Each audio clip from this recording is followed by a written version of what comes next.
Denim is in demand at Plato's Closet in West Ashley and North Charleston. Get cash on the spot for everything denim. Bring in your trendy and classic styles of gently used name brand denim. Get paid for your denim shorts, skirts, jackets, jeans, and more. We're looking for denim that is blue, black, or a bold color, and jeans in styles like mom jeans, bootcut, baggy, flared, and ripped. We want everything denim. Sell your denim for cash at Plato's Closet today. Plato's Closet, located in West Ashley on Sam Rittenberg Boulevard and North Charleston on Rivers Avenue.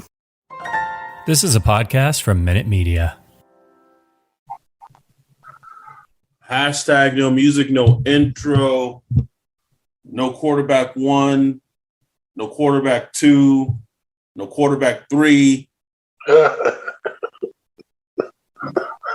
No regular right tackle, no backup right tackle. Don't know who playing tackle. But one thing I know for sure, unless he gets COVID before the game Monday Night Football, the Saints will be starting Ian Book, rookie quarterback drafted in the 4th round from Notre Dame against the Miami Dolphins, Monday Night Football. And going into the game, I'll be honest, Ryan, they beat Tampa. We beat Tampa Bay last week. Shut them out 9-0. And so I expected them to go into Monday Night Football and not win. Yeah. It's just what my expectation of how the team has conditioned us to be. And they still may not win on Monday Night Football, but I will tell you that I am highly fascinated to see this game on Monday night. Yeah, man, me too. Like just to see a young quarterback who we hadn't seen a lot of, brings a little different skill set than anyone we've had under center. It's interesting, like, you know what I'm saying? And he's not gonna be playing with a full clip just like anybody else. Bro, that clip is empty, bro. Empty, bro. He gonna have to, and he going against a ferocious Dolphins defense. So it's but you never know how these things play out, bro. You never know because there's no tape on them, and we've seen how things like that can, like with Jalen Hurts. Tyler Huntley, Hurts, Huntley, for the Baltimore Ravens last week and the week before. These backups come out of nowhere and it's just like, whoa, if you could put together a little plan, they can catch them slipping. But I don't know, bro. It's this is, and I tweeted it, when it came out. I said, and I've been beating they need to play Ian Book drum for a while, bro. Because when you draft a quarterback 4th, and I've seen enough of Taysom, bro. Seen enough of him. I know the story. Know what he is, man. Know what he is.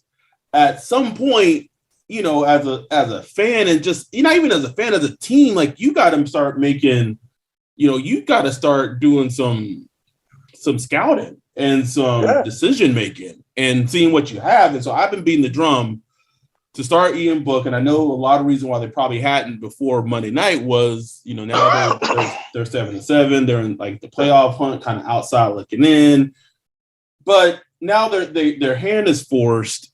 And I tweeted, this is the absolute nightmare situation to be starting Ian Book in against that defense, a Brian Flores coach defense, and he's annoyed the shit out of me many a time. But I can't take away that he's a damn good defensive coordinator. And right now the Dolphins have kind of playmakers on every level of the defense. Maybe not linebacker, but they got Jalen Phillips, they got Byron Jones, they got Xavier Howard, the rookie from Oregon, the safety, Javon Holland, I believe his name is.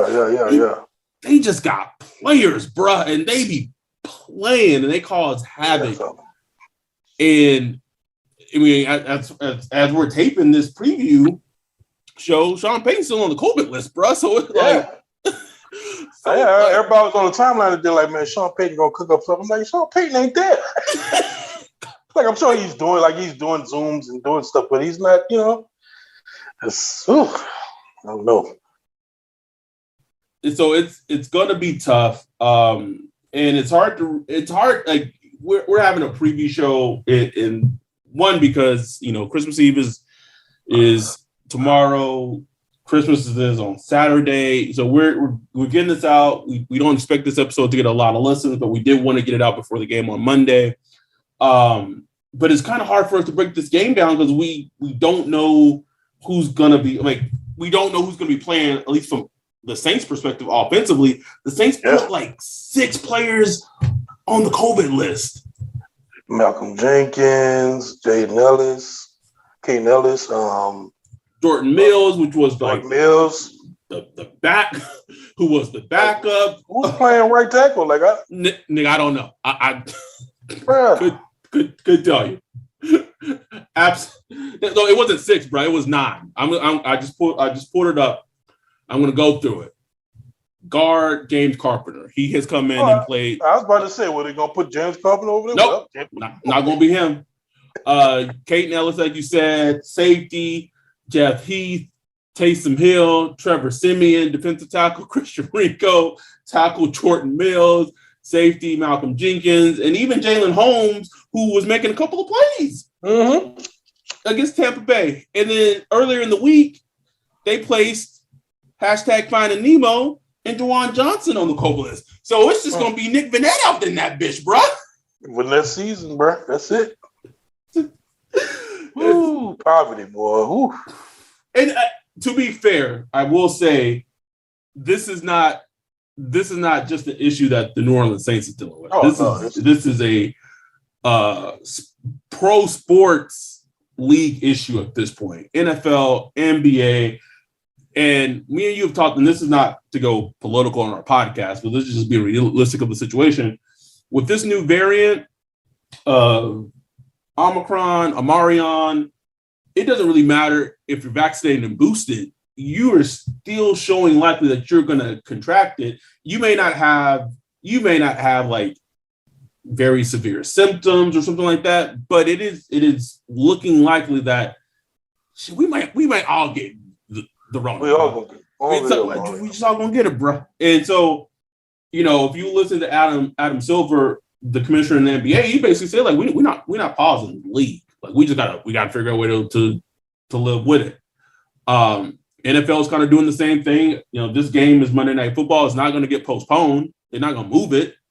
So the Saints got to just fucking figure it out. We just saw on Thursday Night Football the Browns were starting Nick Mullins at quarterback, bro. Like crazy.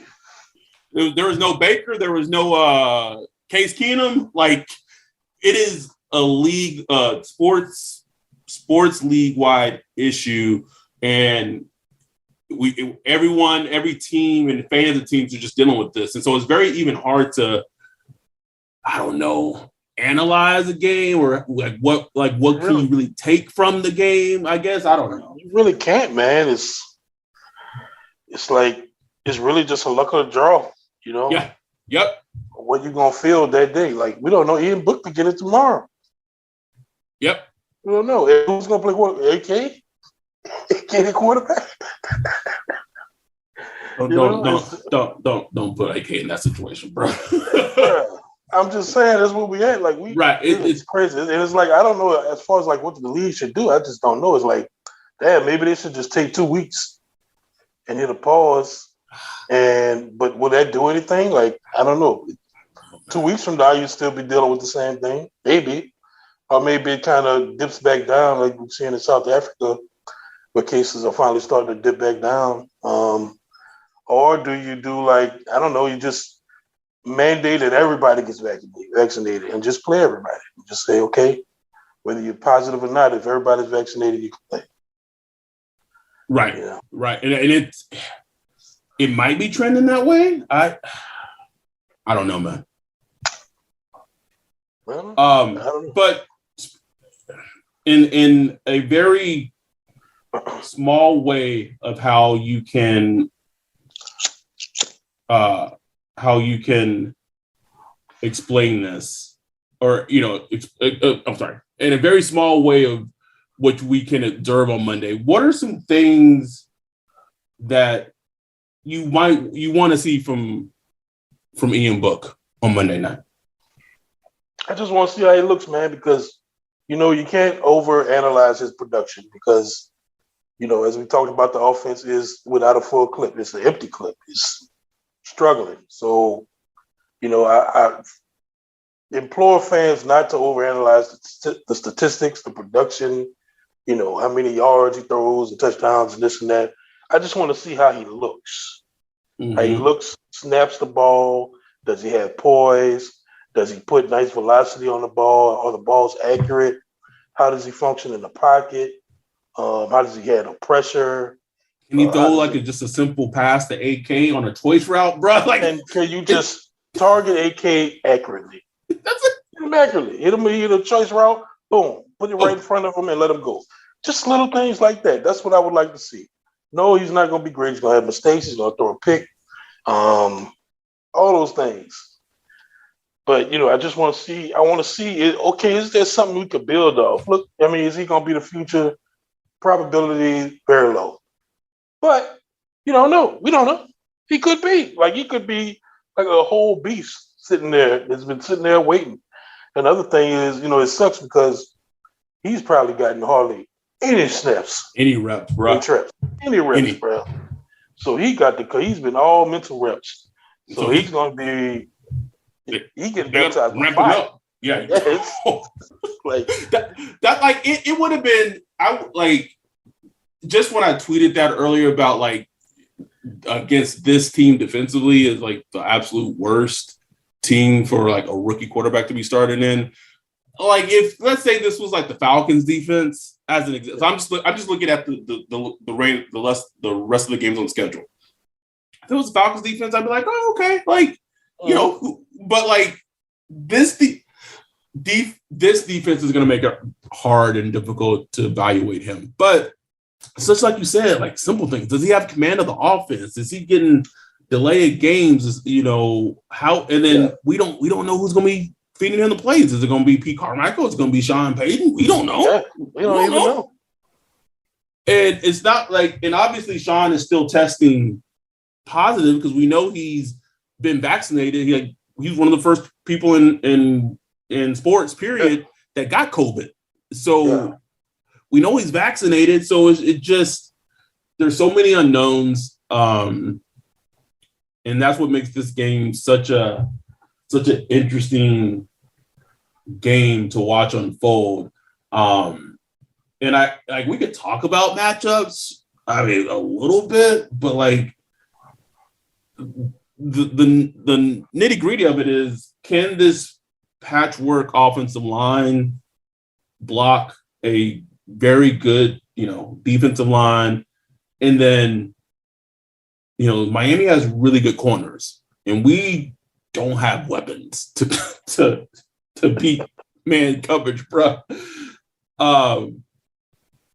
So I don't know that it's gonna be some tough sledding. It's gonna be some tough sledding. It is, man. I'm excited to see Ian Book. Something else I'm excited to see is with Malcolm Jenkins going on the COVID list. I think that means the plan would maybe be to shift CD back to strong safety, like he played when Von Bell got hurt his rookie season, I believe it was. And man, CD at strong safety was just a different player, man. Oh yeah. So if they shift him back to strong safety, and I don't know who would take his snaps in the slot, whether it be Roby, PJ, or they split those snaps among them. I'm excited. I'm interested and excited to see if CD's back in that role, how he plays. Because those 3 or 4 games where he was in that role when his rookie season, it was amazing. It was amazing. Yeah, man. And you can let him kind of just get loose and do his thing, And Go ahead. The Dolphins defense, it's good, but they're also susceptible to the run, man. Like their run defense has not been great. It's been solid, but not great. But plenty of running backs have been able to, I think they're averaging like 4.6 yards per carry against them. So, Mark Ingram and AK, if our offensive line can run block. Yeah, just even marginally. Just marginally, good, man, help Ian Book out, man. Like, yeah, give him like a running game that you can at least give the man a running game. We don't need 40 passes from Ian Book. You know what I'm saying? We really don't need that. Don't need it, bro. And a big reason or a big way that the Saints could win this game is the defense, and it might be harder with the COVID situation, but the defense got to play like they played against the Bucs, bro. That's what I'm worried about. Talk about that. They played out of their minds. That just takes a lot out you mentally, bro. Physically and mentally. Yeah, it does.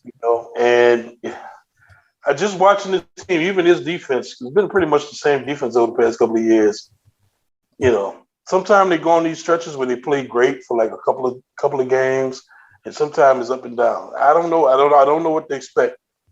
But they expended a lot of energy to beat Tom Brady because they had to gut it out, bro. Like, that second half, it was the offense was just 3 and out. You know what I'm saying? So they had to play some snaps, man. So I know they all just looking like we got to start in, Buck. We gonna be playing 90 snaps. But here's the thing, Tua, you're going against Tua. Thank you. Tua is look. There's a still part of me that likes Tua. Still, there's a part of me that likes Tua. But every time I say that, I watch him, and he just does like two things. Where I'm like, ugh.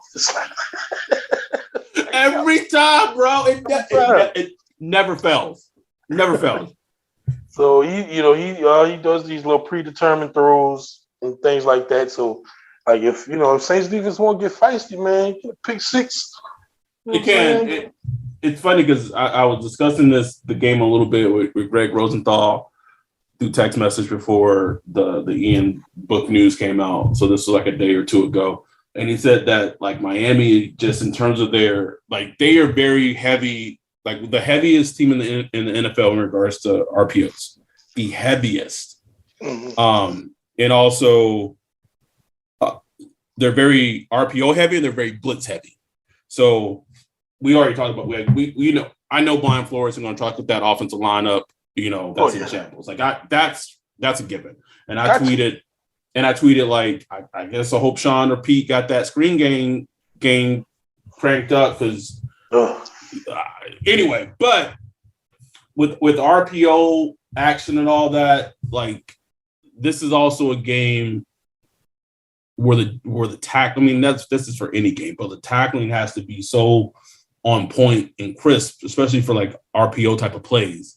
But I think when you're going against Tua, he gonna give you some layups here and there in the game, bro. He gonna give you some layups. And the Saints defense, if they get a layup, they have to like take advantage of them. And Dennis Allen is good about changing things up, showing the quarterback different things that kind of makes him pause a little bit. And Tua is susceptible to that, from what I've seen. You start showing some mixed coverages, show blitz, drop one half of them. He starts patting that ball a little bit, so he gives you opportunities. It's going to be interesting to see if Cam Jordan can make some plays. He had a great game right this past week. We're talking badly about our offensive line, being bad, mostly due to injuries and COVID. But the offensive line is just shit, and they are healthy. Like they are not. Like they are not a good offensive line. They, ever since it's been there for years, man. Yeah, like, man. They got tons out of there. And they traded them, and they've been like they have invested a first-round pick last year in the offensive line, and they drafted the kid from USC, and they first put him at left tackle, then they at right tackle. Now they think they put him to guard, and then they drafted a second-round guard this past draft, and now they put him at right tackle. It's just not a good like their starting center was Austin Ritter, the center that was on our practice squad for a couple of games this season, bro. So like this, this game may play out very similar to the Tampa Bay game last month. Yeah. Just the whole defensive slog.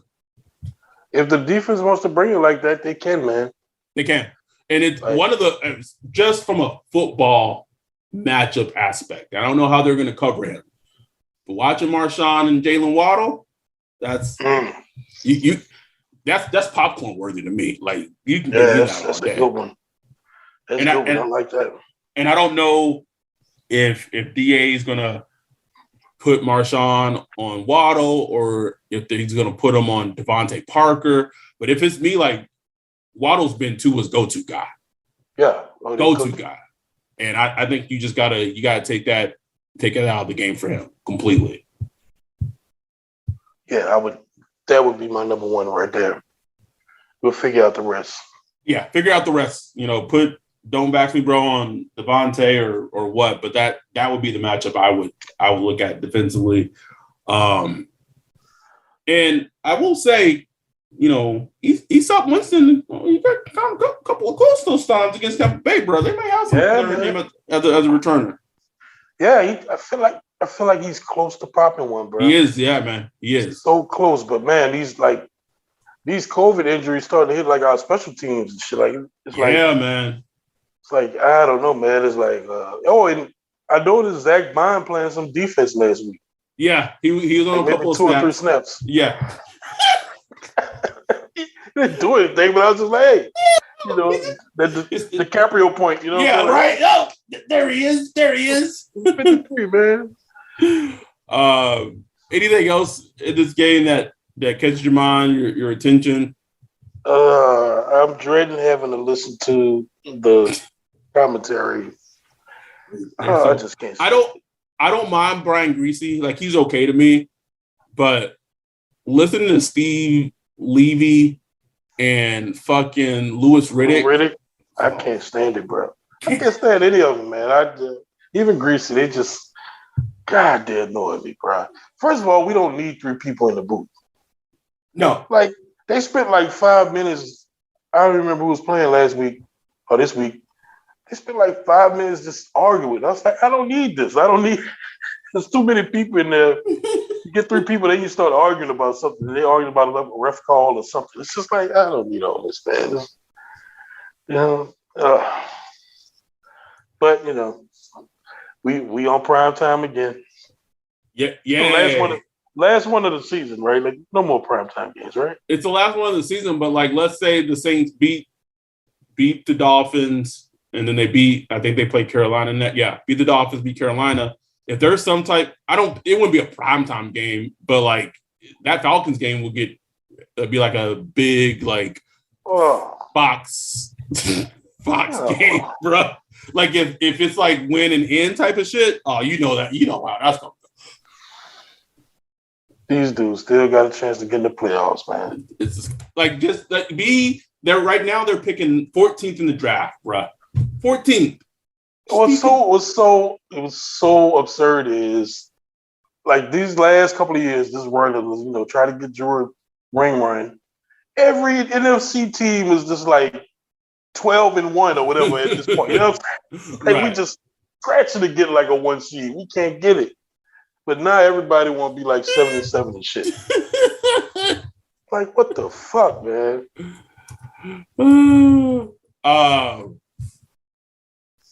It's gonna be interesting to see. I'm excited.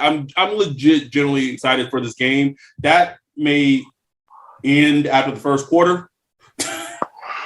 Just be like, I'm over this shit. That's usually how it goes. Yes, it does. Like, I was like, when we record? Like I'm telling you, every game, bro. Like by second quarter, I'm like, man, this is third world poverty right here. This offense is trash. Bad, bro. But maybe Ian Book can inject a little.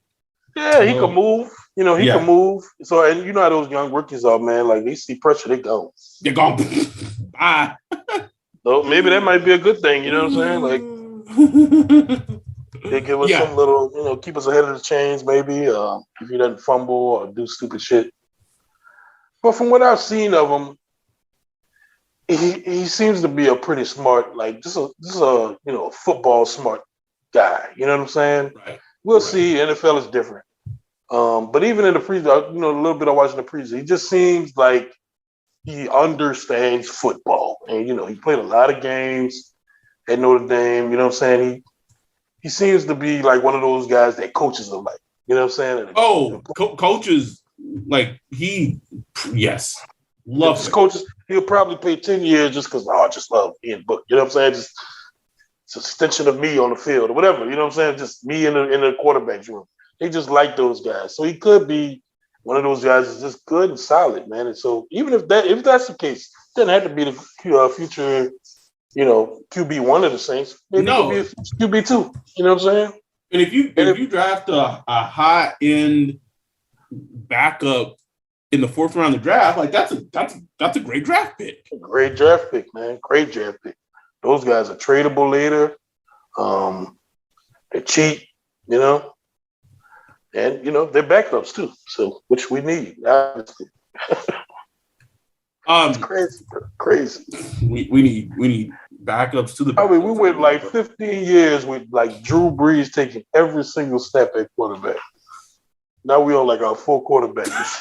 How crazy is that, bro? 4 quarterbacks in one season? Crazy. One season. Can I just feel like I gotta bring up the Tampa Bay game again, bro. Oh man, they've been on your ass. You've been on their ass. Listen, anyone who knows me, who's known me long enough to know, in terms of like talking shit with fans, I just don't engage. I don't engage with it. I just don't. Because one, at some point, if you're a fan of a team long enough, your team will have you looking absolutely fucking stupid. Just dumb.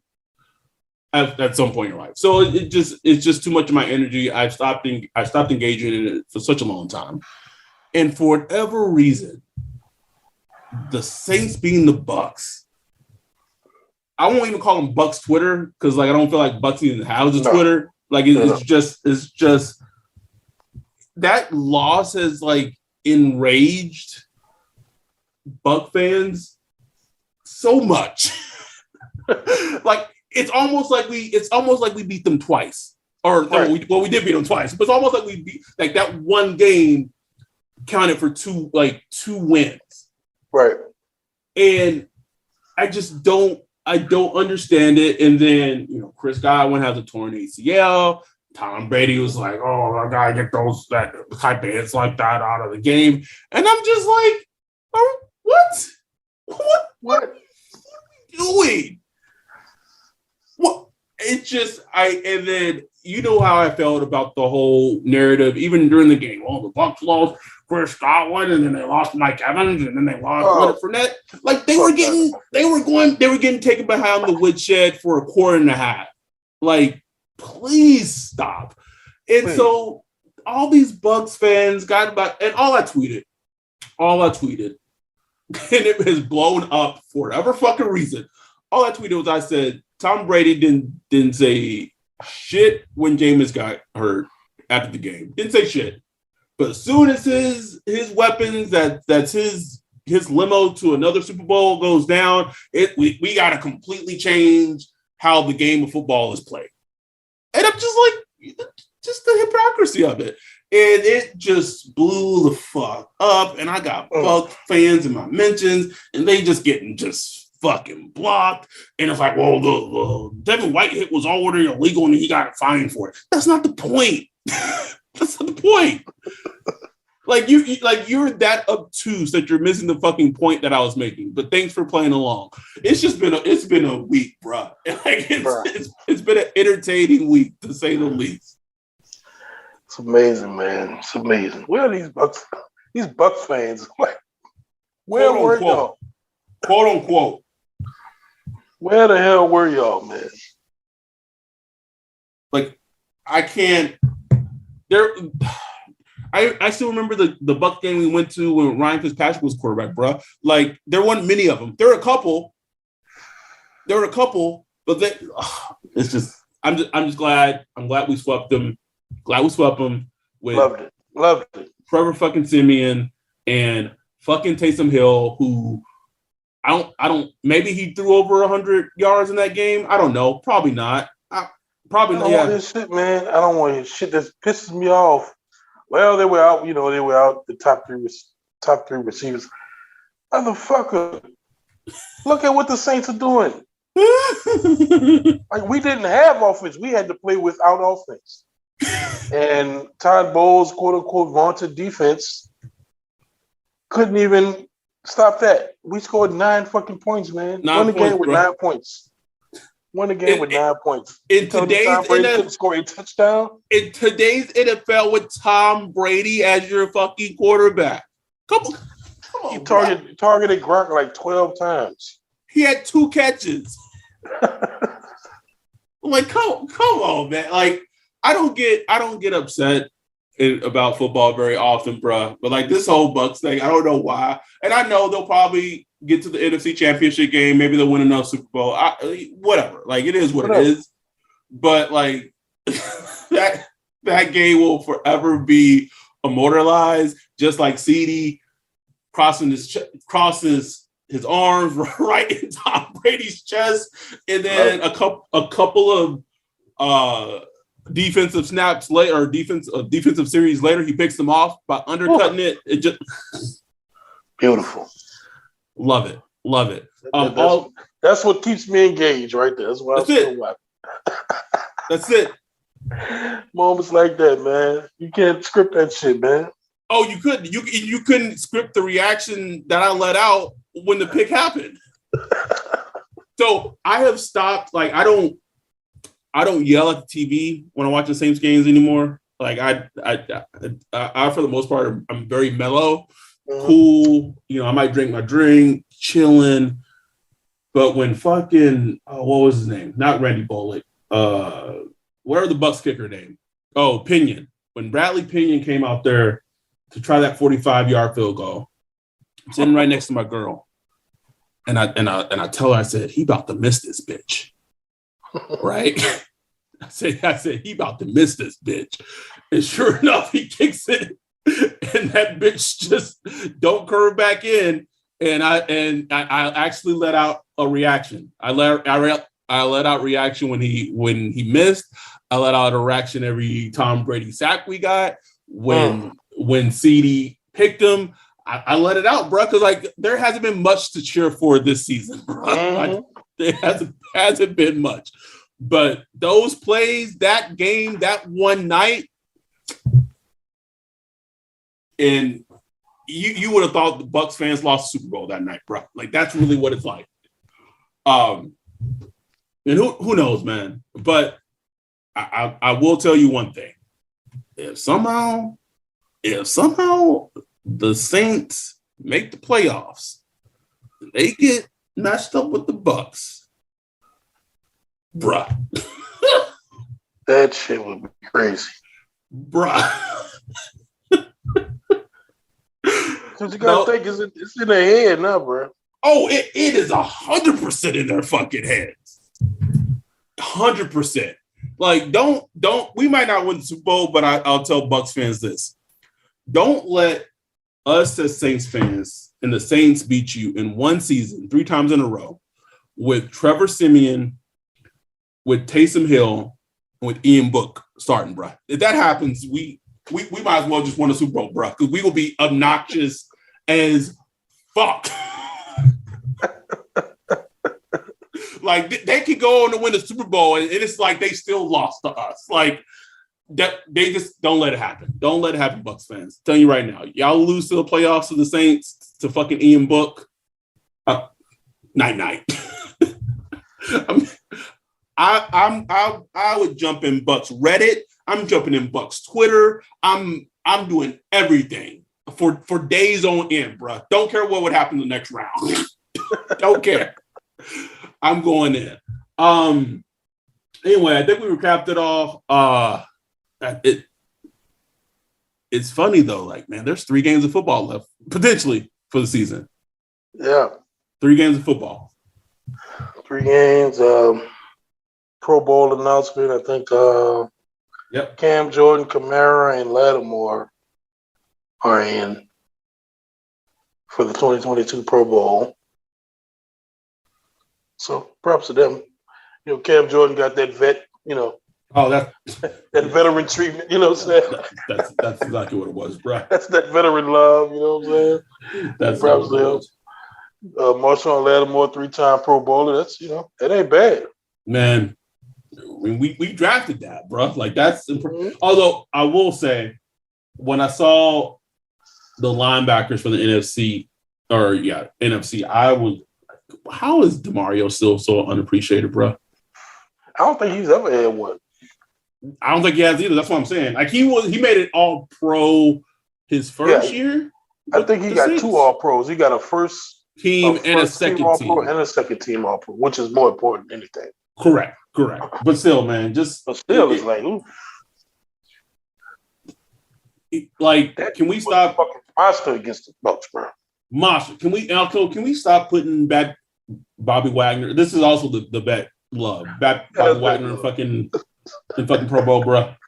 This is vet respect, bro. That's all that is. Fucking he ain't good no more. Seahawks defense fucking ass. But yeah, Bobby Wagner fucking Pro Bowl. Y'all about to pick top 10 in the draft. Don't even got your draft pick, bro, for a strong safety. You know how upset I'd be if the Saints pull some shit like that, bro. Highly upset. You got a rich man's Roman Hall. And you traded 2 first-round picks for him. Oh my God. And not only that, because you traded 2 first-round picks for him, when he was a free agent, he held you over the fucking barrel. And so because of, sucking calls fallacy, baby. When you could have washed your hands of it right there. You could have said, you know what, Jamal? We good. But you know how fucking dumb you look as an NFL team trading 2 first-round picks for a player you don't extend? Yeah, exactly. So now as of right now, and it might likely go higher because I don't know what the rest of their schedule is. The Seahawks would have the 8th pick in the draft right now. Now, let me even expand on that. You have your quarterback who already gave kind of smoke signals that he don't want to be there last offseason. You think at 5 and 9, he gonna be hunky dory after this offseason? Like he's gonna want to fucking leave. But you know what would make the situation better if you wanted to leave? If you had the 8th overall pick in the draft, so you might have your quarterback. Exactly. But it's going to the Jets. Oh my God. And they gonna blow it. Oh, 100%. 100%. Jets are picking 4th and 8th, and the Giants are picking 5th and 6th. And yeah, it goes Jets at 4th, Giants 5th, Giants 6th, Carolina, and then the Jets again at 8.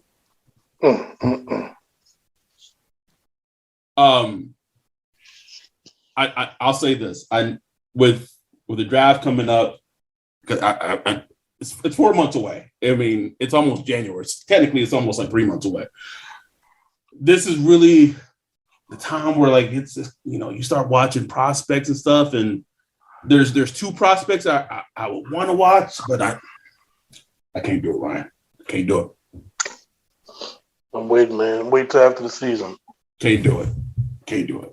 I want to watch some Malik Willis. I want to watch some Kenny Pickett.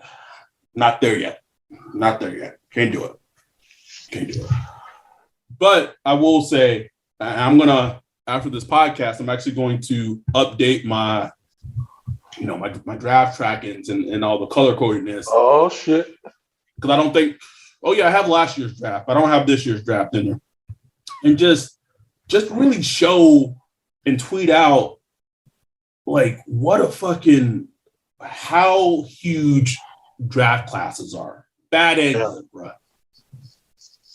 because as we've seen with 2017, you have a great draft class that transforms the whole makeup of the team. But when you have a shitty draft, I'm looking at you, 2020.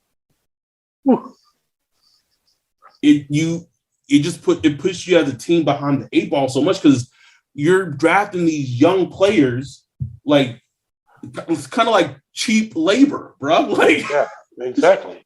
It's cheap labor, and when that labor you pick is phenomenal and like through the roof, where you should be like that player you may be picking. Perfect example. Hate him as a person, but just talking about his talent. # Booty Bandit. Michael Parsons.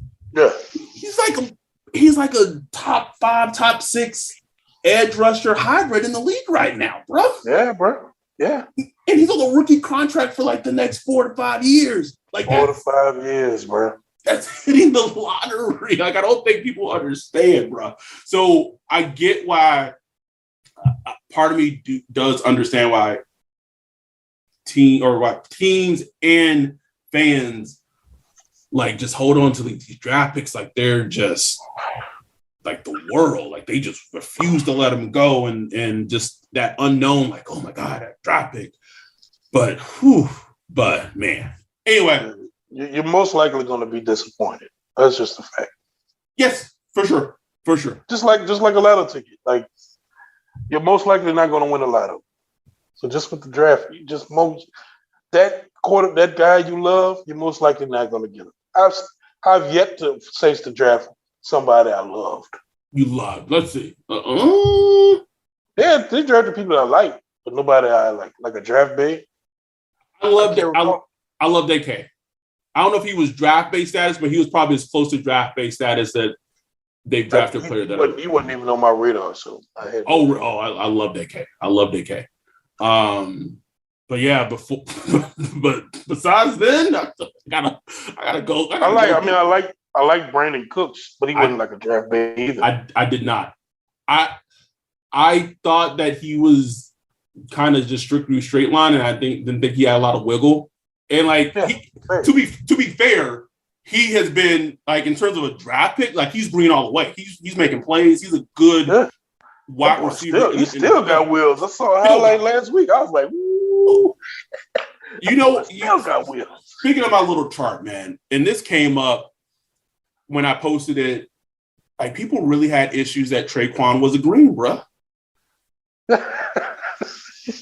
Man. He's a green player. Like, I get it. I am not Traquan's biggest fan. I get it. Neither me. But where you drafted him in the 3rd round, he I think you put it perfectly. He's the offensive version of PJ Williams, right? Yeah. And if you go back to that PJ Williams draft, I'm pretty sure everyone would say that's a good draft pick now. Maybe not the first couple of seasons, but these last 2 to 3, 4 years, good draft pick, man. So he was drafted in the same round. Traquan's a green, man. He may not be on the team next year, but he's a green. I'm sorry. People got to He's going to be in the league. He's going to be in the league, yes. I guarantee you. Yes. Unless he does something stupid, but just like PJ Williams. Like PJ Williams is going to be in this league 10 years, bro. Yes. he might be a safe for 10 years on 1-year contract each. Just 1-year contract. It's like Al Woods, those guys, man, they stick around, man. They do. That's what makes up the league, most of the league anyway. Yeah. Anyway, so I'm gonna work on that, and I'm gonna take a picture. I'm gonna tweet it out, just to like prove a point of like the importance of drafts and how that completely transition and transforms teams. But us as a podcast, we did 100% want to send well wishes and season greetings and everyone celebrating Christmas, Kwanzaa, Hanukkah, whatever it may be, you may be celebrating. We want to send that out to all our fans. We really do appreciate you guys. Never thought when we started this last year that we would be here and it would be a thing, but I am very thankful and very grateful that it is. Yeah, man. Merry Christmas to everybody. Try to enjoy it. I know it's rough times out there. COVID-19 and all this stuff, stressful. But, if you can, spend some time with your family. If you can't, just try to be thankful for where you're at, you're alive. Eat you some good food, exchange some pleasantries with your people, and enjoy, man. Enjoy. And ladies, let me just put this. Ladies, there's certain things don't count as presents. Can I just say that? Certain things. Yeah, please. Don't count. Stop. Just say it, bro. Nobody looking for that. That said, we're gonna get out of here. We'll be back Monday night, recapping the game. Doubt we do a live show. I don't think I got it in me, but we'll be back Monday night, recapping the game. So for everyone listening, everyone who's supporting us, thank you guys. Merry Christmas, Happy Holidays from Saints for the Podcast. We're out. Peace. Denim is in demand at Plato's Closet in West Ashley and North Charleston. Get cash on the spot for everything denim. Bring in your trendy and classic styles of gently used name brand denim. Get paid for your denim shorts, skirts, jackets, jeans, and more. We're looking for denim that is blue, black, or a bold color, and jeans in styles like mom jeans, bootcut, baggy, flared, and ripped. We want everything denim. Sell your denim for cash at Plato's Closet today. Plato's Closet, located in West Ashley on Sam Rittenberg Boulevard and North Charleston on Rivers Avenue.